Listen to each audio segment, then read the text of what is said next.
Good evening, everyone, and welcome to another episode of Empowered to Live, the podcast where faith meets purpose and purpose fuels freedom.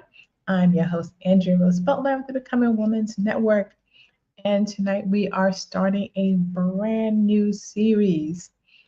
As you know, I love my series. It keeps me focused and it's easier to plan when you have a series. And so this episode, we're going to be talking about the power of vision.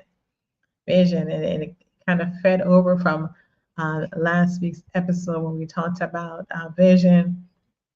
And this time we're going to go a little bit deeper into understand vision. So vision is not just about seeing the future. It's about aligning your heart with God's direction for your life and moves with intention rather than reaction. We talked a little bit about that last week as well, about reacting versus a response. And so this week we're going to be talking about seeing beyond changes everything. So when you have a clear vision, it helps you to move forward. So vision is more than goal setting. And I love a goal setting. It's a spiritual insight. It's the ability to see beyond what is right in front of you and trust that God is working even when the path is not clear. So when you can't see your way and you don't understand what's happening and you're like, God, what is going on? It's dark out here. Or it's, my favorite saying from the Lion, the Witch, and the Wardrobe, it's always winter and never summer. And we just can't see beyond the season that we're in, the space that we're in. And we're like, God, help me because I don't know what's going on. I feel like my life is crashing out and I don't know what your plan is. And me and God have had several conversations over the years about God, what exactly is your plan? Do you have a plan? I know your word says you do, but I don't. The way my life is going right now, I don't think you have a plan. I think you're just piecing it together, and we're working as we go. We know that's not who God is, but sometimes that's how life feels. That God is just like He's putting it together as He goes along. He's patching it up, and I know that He's working all things together for my good and for your good, but it doesn't always appear that way. And so we can get frustrated, but we can see when we see beyond everything that's going on, when we can look beyond the pain, when we can look beyond the death of a loved one, when we can look beyond, why I lost my job, why my life is like this, why my finances are in ruin. When we can look beyond all of those things, we can see and we can get a clearer vision when we can see beyond those things. Because when God gives you a vision, it changes how you interpret every season. So when it may look like it's winter and it's cold and everything looks like it's dying, God gives us a vision that there is light at the end of the tunnel, that there is joy coming in the morning, that this weeping it's not going to last always. You know, I think it was John P. Key had a song called Trouble Don't Last Always. No, you know the song. So trouble doesn't last always. We can be glad about that. And that's one of the lines in the song. He says, I'm so glad that trouble doesn't last always. And then also you're gonna correct me on who sings it. And in my mind, I know it's not John P. Key, but that's who popped into my head right now. And so we looked at our scripture for today is from Hebrews 11:1. Now everybody quotes this one. It says, now faith is the confidence in what we hope for, and it's the assurance or the evidence of what we do not yet see. So we know we have hope, and the hope does not cause us to be made ashamed. And so we can hold on to hope. And so faith allows us to see beyond our circumstances. And when vision or your why, I'm big on your why. When you have your why and you have that, you can look beyond our current circumstances when we're rooted in faith and God's purpose. And it nurtures us to hope and to trust. And it encourages us that it builds confidence in the journey. We can hope and we can say, God, I know that this is what you said. And we can hold on to that. We're holding on to hope. We say hope is the anchor. One scripture says that it's the anchor of our soul. So we can anchor what God says in the hope of what God is saying to us. So faith, again, allows us to see beyond our circumstances. And when it's rooted in God's purpose, it nurtures us. So vision changes our perspective. Again, that when we see, all we see is winter. All we see is clouds and stormy days and um, rain clouds, hanging over our head. And it's just, why is this raining on me and nobody else? And we can look out and we can see. And so without hope, without vision, our obstacles feel permanent. Again, like that saying says, the Tumnus says, it's always winter and never summer. When we look and we anchor it, our vision can change, and so we can see things as being permanent instead of temporary. And so with vision, obstacles become part of the process, and God is processing us, and that process does not always feel comfortable when we're growing, and He's stretching us beyond, what we're able to bear.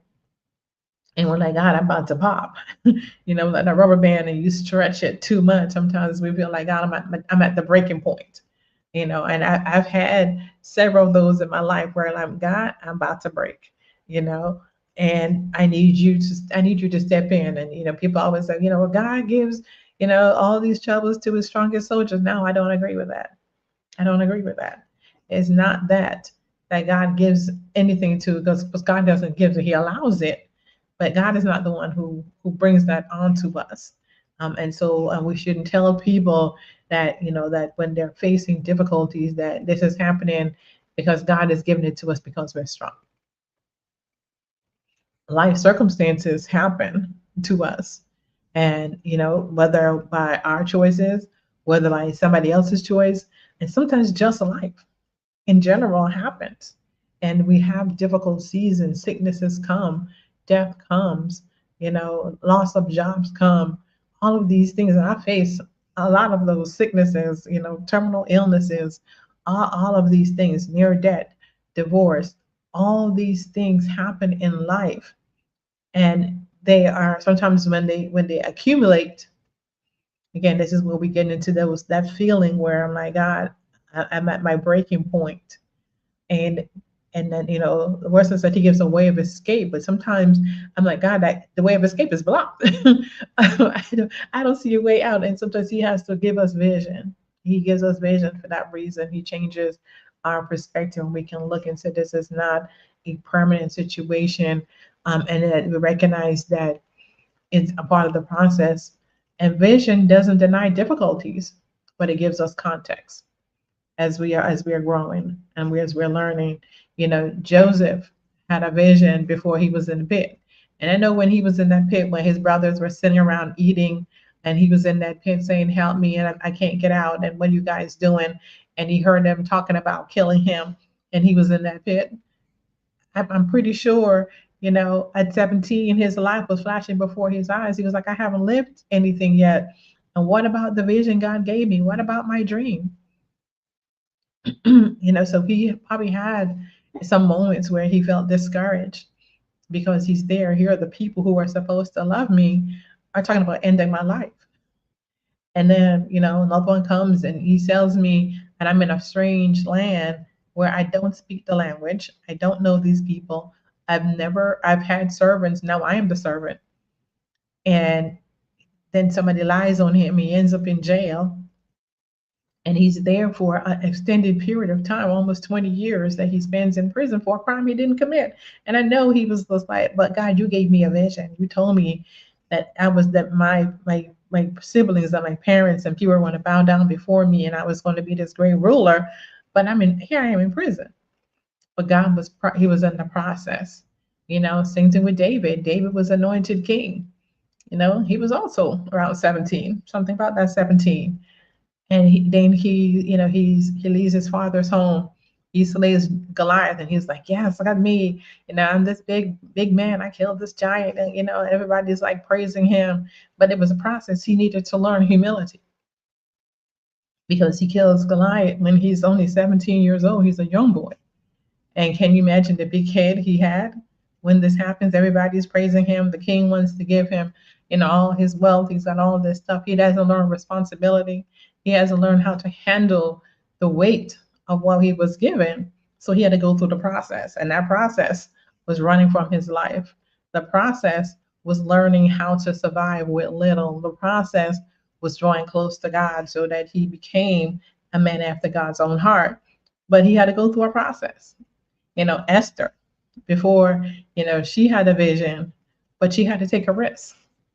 And sometimes we don't want to take risks. When God gives us a vision, it could be like me and my family packing up, leaving Los Estados Unidos, and moving to a foreign country where we don't really speak the language. We never lived here. We visited, but to live here in this whole environment of a whole another culture and leave everything behind, jobs and all this other stuff, and people are like, "Oh, you're brave," and I'm like, "No, you don't understand how scared we were," and still are in moments, but we're doing what God has a plan for us, and we had to take a risk in order for us to see what God had.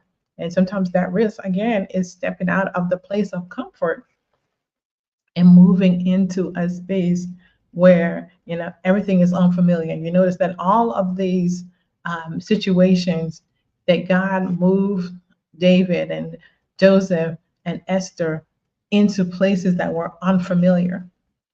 And he moved them into that place where they were out of their comfort. And that's what vision takes. Vision takes us moving out of the place where we are comfortable in order for us to achieve, the vision and the plan that God has for our life. And we can't achieve that when we sit in the place of comfort, when we don't want to take that risk. And that vision, again, when you know your why will allow you to take crazy risks, will allow you to step out, will allow you to be able to say, look, I understand, I'm struggling right now, but I understand that there's a vision ahead of me. And God didn't promise me that it was going to be, awesome. And so God often gives us vision long before the outcome appears. So you're like, well, I'm just working this job and I don't understand. But what is God teaching you on the job that you're in? What is God teaching you in the place that you're in? And when you look at that from the place of vision, it makes it better. What am I learning from here? Who are the people that I'm interacting in? And then what lessons am I learning from them? What lessons am I learning from the place that I'm in, from this job, from the people that surround me? All of these things. Every place that you have been, a lesson was learned. And so when we need to look back and when we open our eyes and God gives us vision, we can see that every place that I have been, I have learned something. I have gained some insight. God has stretched us in certain ways, but we have to see that. So what are some of the things that keep us from having that vision? We focus only on the present circumstances. Again, we're looking at it and we're like, it's always winter and never summer. So I'm only seeing the winter. I'm only seeing the rain clouds. I'm only seeing my right now. I don't have a job right now. I'm not married right now. I don't know how to do this now. Those are temporary. And the thing is that we say now and not, this is not a permanent, it's not a period, it's a comma. And then we recognize that and we can move beyond that and we can grow. Fear or dreaming again after disappointment. That's a big one. I shared earlier with someone that, I used to own a bookstore. And the big story about that, but that's for another day. And we end up having to close that bookstore because of circumstances that was beyond my control. And that was disappointing for me, because that was a dream that I had. But God had other plans as well for me. But I learned from that business and I've grown from that business and I've learned how to do that. And I've helped other people start businesses because I've had that experience. Yes. And just because I was disappointed in that, doesn't mean that it was a permanent thing, but I learned a lesson that I can share with others and how to do. So what disappointment have you had and you're looking back and you're like, I can't try again? Try again. I have been trying to go to school. I've been sharing this before. Forever, I wanted to earn a bachelor's degree, and I've got through so many parts of college just never seemed to can get there. And I went, now I'm back in school, and in about 3 weeks, I will have my bachelor's degree. Have I been disappointed? Yes. But I'll have my bachelor's degree in about 3 weeks. I will be finished, all done with that. And then I'm also in the process of working on my master's degree. So, all of these things that a disappointment. I mean, doors have closed for me with school. I'm like, God, it's always something. Why are these doors always closing? I will start and something happened, whether it was school, whether it was the finances wasn't there or whatever happened. And it always seemed that door closed. And then, the past year or so, that opened the door for me to go back to school. And I was like, yes. And now here we are. I'm crossing the finish line. Um, I've got, 3 more classes and my final. And I will have that, but I could have given up, and even during this time, I was like, my health has, as you all know, been watching this podcast, my health has been in the tank for the past year. But I had a vision and I want to finish, and we're going to finish. So limiting God based on past experiences. Again, doors have closed for school. Some of this stuff has happened, but God opened this opportunity for me to go. And when we are going, scholarship and all this other stuff, God just opened doors for me to be able to do this. And I'm so thankful for that. Losing hope. What are you waiting on? What has been your winter season where you just cannot see summer ever coming? The leaves have all fallen off the trees and everything seems to be dying around you, and you're about to give up. You're losing hope because you've been waiting so long. And I want to encourage you, continue to hold on to hope, anchor yourself in the hope, that summer is coming. The thaw is coming. Life is going to come again. Spring is going to show up. Summer is going to show up. And then so just anchor yourself in that. So renew. And one of the ways we can do that is to renew our mind with God's promises. What is God saying to you? What is God reminding you of? And if you need help, I wrote a book a few years ago called Just for Me, The Power of God's Promises. It's on Amazon. And so if you want to go back and look at some of the promises that God has given to us, and we just need to remind ourselves and anchor ourselves, renew our mind in God's promises. What is God saying to me about this situation? Surround yourself with faith building voices. Who is speaking into your ears? Who are you surrounding with? If people are just always, Debbie Downers, and they're always doubt, and they're always never going to work. It's never going to happen. You tried that before and it didn't work. Those are the people you want to clear. You want to clear those out. You need people who are going to say, just because it didn't work before doesn't mean it won't work this time. Look at, Thomas Alva Edison when he was asked about the light bulb. And it was like, you tried, 99 times and it didn't work. He said, no, what I did was I learned that it doesn't work this way, but I've learned what works. And so when we look at lessons, it's again our perspective. He failed. He was like, you failed 99 times. And he's like, no, I learned that it's not going to work those times. And so the lessons that I learned from the 99 times brings me to the place that I am right now, where I've developed the outer part of the light bulb. And, and I had somebody to help me develop the filament that won't blow the light bulb. And so together, so you need those voices, those people that one of our homework assignments was about, connections and how God puts together connections. So like Elijah, he had a raven by the brook, and then he had this woman, unrelated people or objects or things that brought about the fulfillment of purpose. And we need those people in our lives that are going to feed into us, feed hope into us. That's going to build us up, build up our faith, Watch what you look on social media. What are you watching on TV? What are you listening to as far as music? Is this stuff that's building you up, or is it stuff that's tearing you down? And so we've got to work on all of those things. So all the voices around you need to be speaking to your vision, speaking hope and life into you, and not the ones that sometimes you may have to clean house and clear out. Like sometimes when your computer gets stuck and they tell you to clear your cookies and cache out and declare the history out.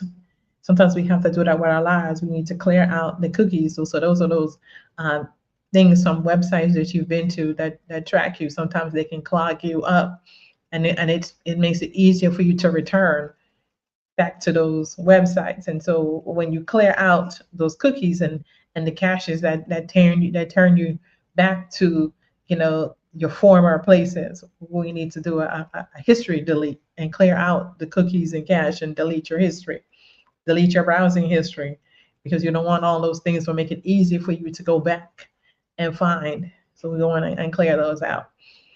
Write down what God places on your heart. So, what are some of the things? What is that vision? Again, going back to what's your why?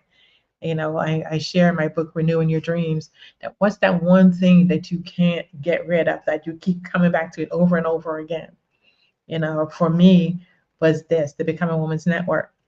For me, it was doing this, inspiring women, empowering women in particular to find their voice and to gain the vision that God has placed in their heart for who they are. And so that's my purpose, to inspire and to encourage and to motivate you to step into and find out your purpose in Christ. And find out what was you created to, because we all are created for something. We are not just here to take up space. We are here with purpose, on purpose. God designed you uniquely, you, how you look, how you walk, how you talk, how you have lived your life, the experiences that you have, because He has a plan. He has a purpose just for you to fulfill. You have your brick to lay. So write that down and then rehearse it. Trust and patience are essential, as obstacles can become overwhelming. They can overwhelm you. And I know it can. You can feel that. And we must remain resilient and calm during challenges. So resilience is the key. Everybody talks about resilience. And that resilience just means that I'm not giving up. I'm going to take the hill. When David was facing defeat, and they had left to go into battle, and they came back and all their stuff was gone and their families were gone and all the things that were gone. And the people wanted to kill David, because it was like, we followed you and this is what happened. We lost all of our stuff. And David had to pray about in that moment. And God said, go and recover all. And so he took resilience to silence the voice of those who were trying to end his life, and for him to go. And God says, go and recover all. And this is what is your word for today. Recover what God has given you. Right? Reclaim your vision. Reclaim your dream. Reclaim the purpose. That you buried it. God said, no, go back, dig it up, dust it off, and reclaim it. Begin to walk in that again, and remain resilient. Keep going. Keep pushing. Don't give up. And know that God has a vision. So we have to trust. So trust and patience are required. So challenge time. So take time this week to write down one area of your life where you need God's vision instead of your own perspective. Again, what is one area where you need God's vision instead of your perspective? I wear glasses, and sometimes when I take my glasses off, when I'm looking at things, far away, they get blurry, and so we need our vision checked. And I remember when I first got my glasses, I had lived for about 14 years without didn't recognize that what I was seeing was not clear, because it has always been that way. I remember when I got my glasses the first time, the optometrist took me outside, and he's like, this is what the world is supposed to look like. And I was like, wow. Everything has always been blurry. I didn't know that I didn't know I couldn't see because I had always seen the world that way. I had always the world had always been blurry. And I thought this is how the world looked. I didn't know that it was different until I got glasses, and then I was like, wow, it makes a whole world of difference. And sometimes we need new eyes, we need new glasses, and sometimes our vision changes, and we may have glasses, and we be like, Lord, I'm seeing, but He was like, no, you may need a stronger prescription. So I ask God to give you His perspective because He sees. He's got 20/20 vision, and ask Him for guidance. Seek His guidance to help you to see that perspective. Ask Him to help you to see beyond your present circumstances, whatever that may be, whatever however challenging it may be. Ask God to give you that vision to see beyond where you are. And then for my writers, those who like to journal, where have I allowed circumstances to shape my outlook? And where have I allowed my circumstances to shape my outlook? Because sometimes, again, when we're in the situation, we can't always see what's going on. And so, what might God be inviting you to see differently? What is He inviting you to see differently? And what dream or vision have you stopped believing in? Again, go back and reclaim it. You may have to dig it out. If you've got your journal and you've written years ago, this is what I want to do with my life. This is what I feel God is telling me to do. This is what I want to pursue. Whether you want to be an author, maybe like me, you want to go back to school and that's been a dream of yours. And go back and pursue it. Ask God to give you a clear vision. Maybe finances was a reason why you didn't go. You know, there are so many grants and things out there that you can get and look at different types of schooling. And what is your focus? What area you wanted to be in? So my area is in ministry, but my master's is going to be in marriage and family. But to pursue a ministry, and there were so many things about ministry that I didn't know that I've learned since I've been in school. And so those are things that we're going to pursue. Maybe like me, I've always wanted to write a novel. Guys, I'm famous for my devotionals and Bible studies and all those different things. And the Lord laid on my heart a while back to write a novel. And that's what I'm in the process of right now. So I'm in the process of writing that. I shared that a couple of weeks ago. That this the prompting. I heard.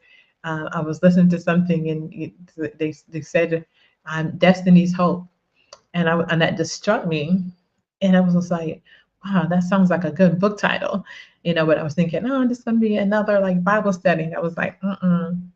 And so I'm in the process of writing a novel.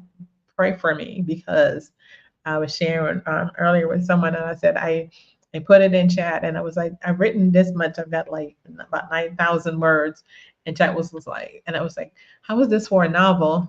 And chat was like, no, no. Most novels are about 55 to 60,000 words. So you've got a good starter.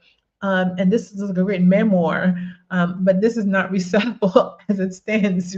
And I was just like, okay, so you want to insult me? And he was just like, well, um, you look like you've mentioned things, but you haven't expanded. And so you can go back and expand, and there's no um, early years type situation. Like you've arrived here, but how did you get there? And I was like, okay, so I never thought about that. I'm like, okay, so yeah. So I went back to the drawing board. It was like, you have a good start at what you may just want to archive what you've written and start over. And I was like, oh, why do you hate me? But it was good. Again, I'm learning. And so my perspective could be like, you know what? I'm not gonna do this. I'm not gonna do this. But I was like, you know what? I'm gonna sit here and do the work. And so I sit here, I do homework, and then I'm up here and I'm typing and I'm expanding my brain, and things are coming, things are flowing. But there's a lot of work to go. So maybe that's you. Maybe that's something you've always wanted to do. You got book titles that are sitting in your drawer that you don't know what to do with and you started, dust them off and get to writing. Put that application in if you want to go back to school. If you want to start a podcast, just get started.